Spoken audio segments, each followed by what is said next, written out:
Today, I'm going to see if I can take these Maserati Ghibli taillights and lift them up with this. What's happening, Panda Nation? Peter Von Panda out in my garage with my Ghibli here, a car that I've had a long time, and she doesn't like me as much as I like her because I take care of her, and she always wants to go back to the dealership for stuff. However, one of the things that I have never really loved are these taillights. And actually, if you'll allow me to just go off on a tangent for a little while here, I actually didn't like these so much that I had a tinting company try to tint these. I didn't want to do anything that was irreversible, and that nightshade spray, I don't want to do that. But they actually tried to tint these, but they have so many curves. I mean, it looks pretty flat, but this thing out here sticks out. It's kind of weird. It sticks out. They had a dickens of a time trying to wrap it. It never worked right. They had bubbles in it. It was kind of folding in places, so I just had them pull it off and never ended up doing that. I was just trying to make it look a little bit better. I feel like these taillights versus the rest of the car just kind of look like an afterthought. They were just going, that's the space. Let's go ahead and throw something in there. And I wanted to do a little cosmetic surgery on this guy to make it look a little bit better. Not on this guy, because there ain't enough money in the world to make this thing look any better. But what I wanted to do was actually upgrade them to these taillights. Now, these taillights are actually from the current generation Ghibli. And again, I'm going to go off on another little rant here. One of the things that was kind of weird about the Maseratis is that when the Cambio Corsa, the coupe, came out in Europe, and they had these boomerang taillights, everyone loved them. I actually thought they looked okay. I didn't really love them or anything. They kind of looked a little too thin for a car that kind of had a little more bulk. Should have been a little bulkier. When the car came to America, they couldn't use those taillights because they didn't meet dot regulations or something, and so they just kind of put these big old taillights in the back on the Cambio Corsa and the Grand Sport for the American version. I actually thought those looked better because they were big taillights, and the car has kind of a bulbous look. It's not like a svelte, dart-like, sleek, kind of like the Corvette could probably get away with really thin taillights. But anyway, the thing about those boomerang taillights that I did like is they kind of outlined the car. They kind of gave it like a wing shape. They kind of lifted up the back end. Everyone needs a little lift on the back end. If you got big enough hands, you can get my back end lifted up too.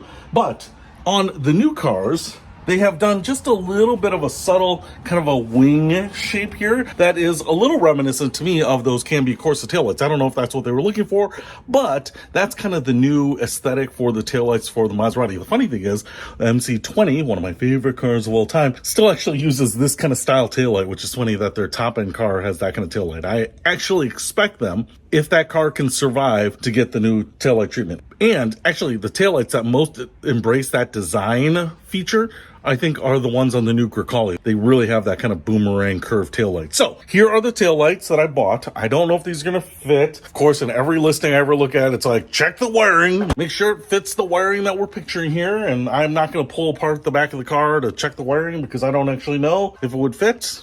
I'm not sure how you would totally verify that through just looking at it, but what I am going to do here is just go ahead and disconnect the electrics, and I'm going to start seeing if I can figure out how to get these taillights off here. I'm assuming I'm going to have to start pulling away some fabric here, and then we'll put the other ones in. I think these are LEDs as opposed to halogens, so there's little converters and stuff like that, so probably not going to be the easiest quick in swap in type of thing, but hopefully it's not super hard. And up here, this piece has to come out too, and it looks like I'm going to have to pop off the little rivets and all that jazz to get back here. One thing I will say is it looks like you've got hex heads maybe here. I don't see anything here, but maybe behind this panel we've got a little place where we can unbolt stuff. That looks pretty promising to make this a little easier. So maybe I'm just going to start with that and see if I can get all these lights off before I tear apart all the interior stuff. All right, let's get to it. All right. First things first, I took this off, and it looks like it's just the finishing panel on there. Nothing about this is moving, so I think I'm still going to have to go in the back here and actually remove it, but looks like maybe you'd need to remove that, but to be honest, I don't see it attaching to anything, so you might not even need to remove that side panel. But this one, I took these two bolts out, and this starts to move here. So I'm kind of wondering if I can just kind of pull it out. Sometimes you can just kind of pull it straight out. There's maybe like a pressure fitting on the side, something like that. So I'm just going to kind of try to give it a little tug before I disassemble the inside here. All right, one of the things that I want to say here is on the back here, there's a plug hole which matches what I needed to plug in. And there's a plug that matches, so I plugged that in. But there's also these other wires that come off here, and they seem to want to plug into stuff, but I don't have any plugs for them. So I went ahead and plugged it in. I taped this up, got in the driver's seat, and tested it to see if this is the only plug that is needed to get this thing working, and it seems to work. I've got the driving light on the top. I've got the brake light on the bottom. So that is all well and good so far. So we'll just keep going. All right, I taped the tail light like this facing forward so that I could jump in the car and actually test to see if this light was working. And oh man, I was so excited. The light is working, but something dawned on me, and it has to do with these cords. I realized that on the current lights, the reverse light is actually in this light here and not up here. But in the new lights, apparently the reverse light is up here. So that's why we have this long, very long pigtail. Because what I have to do is I have to run this through here and up through here and connect it to there. I think the power plug that's in there right now will still connect in there, and that's what will give it power. But this is how it will sync to turn on the new tail light, which is up here. So what I'm going to have to do actually is remove this so I can run the cables up here. And obviously you'll have to do the same thing on this side. But then I'm also going to need some wire ties to kind of hold everything together. I think this thing should just kind of come off pretty easily. It looks like these clips will just come off here. I've learned a little bit by taking this side off that will make this side a little bit easier. But that means that this whole thing is going to have to come off here, at least this cover here, and then enough of these little grommets to be able to pull away the material there. So I think there's only actually like 1 or 2 screws holding things on here, and I don't think you need to take this off now. So that explains why we have all this stuff. All right. Let's keep working. All right, I'm pretty exhausted, but this is probably not the easiest way to put these things in. As you can see, my wrist here is kind of beat up. It hasn't broken the skin. That's for the people that I tap on the shoulder to let me into the line, and then they scratch me and scream that I'm attacking them. But you absolutely can get this little retaining washer or nut, you know, this long thing, through this little hole.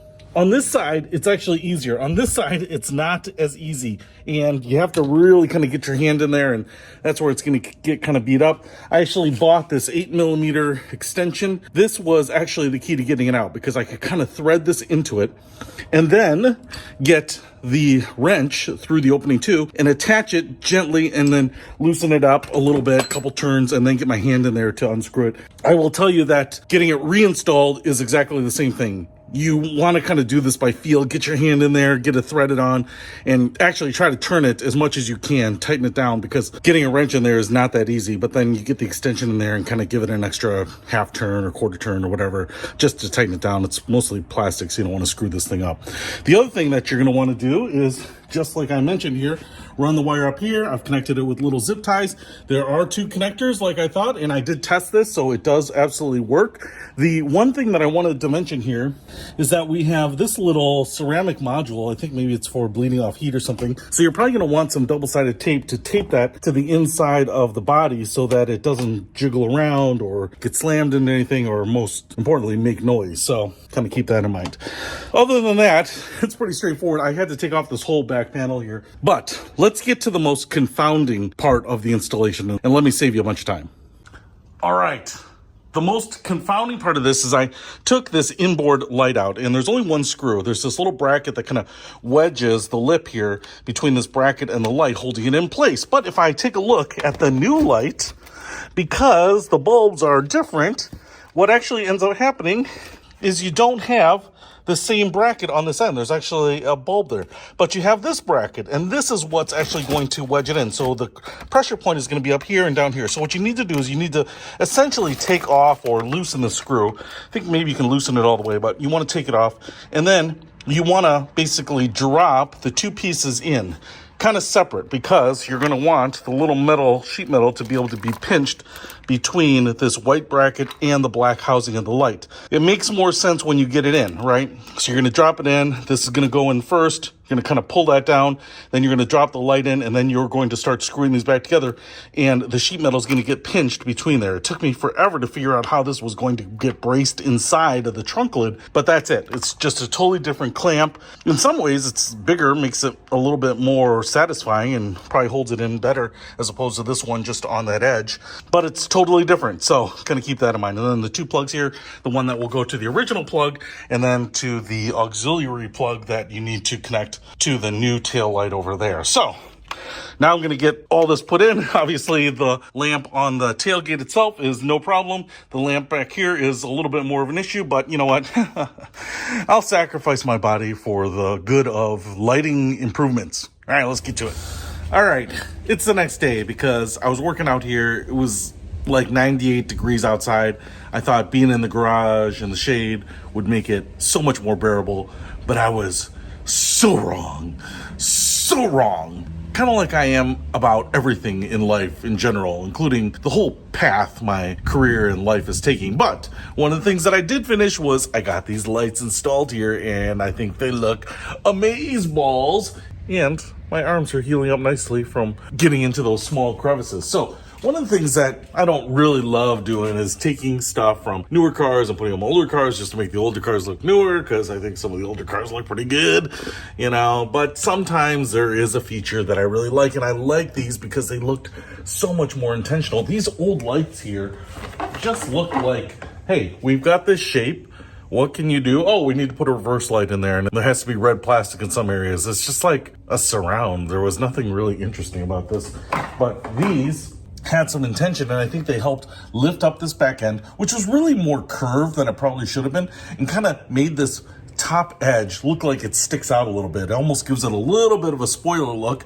And then instead of having the red wrap all the way around, it just kind of acts like that wing, that boomerang that I mentioned on the Cambio Corsa. And then this, with its all white look here, I think looks pretty good. In fact, you could probably put a little tint on there or something if you wanted to black it out, but you also don't have like an amber bulb or an amber lens or something like that. That looks pretty bad. So it looks pretty good over here. It looks pretty good over here. I think it actually is probably one of the few upgrades that's pretty easy to do. But I will tell you what, two things that I want to mention here is a buddy of mine years ago had like a 99 Chevy Tahoe or something like that. And we got some aftermarket taillights.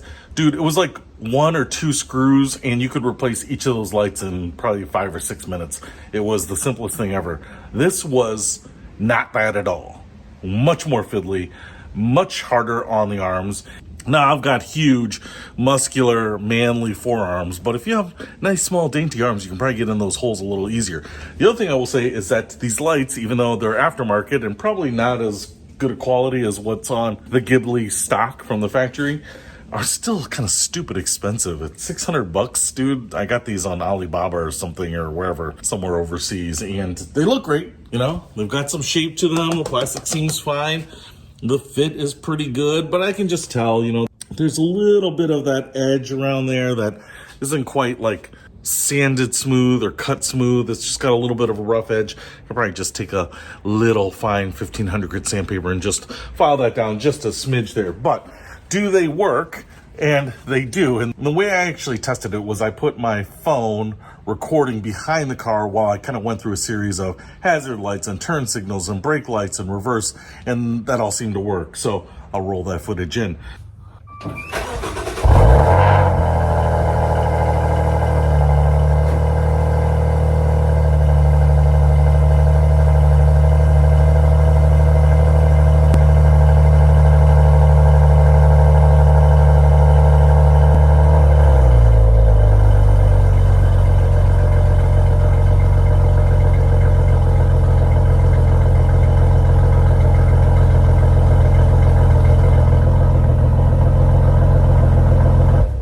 What I want to show you here is that you can see we've got the little lights working. If I hit unlock, the brake lights go on. If I put it in reverse, these inner lights now work and put out quite a bit of light. So good weekend upgrade.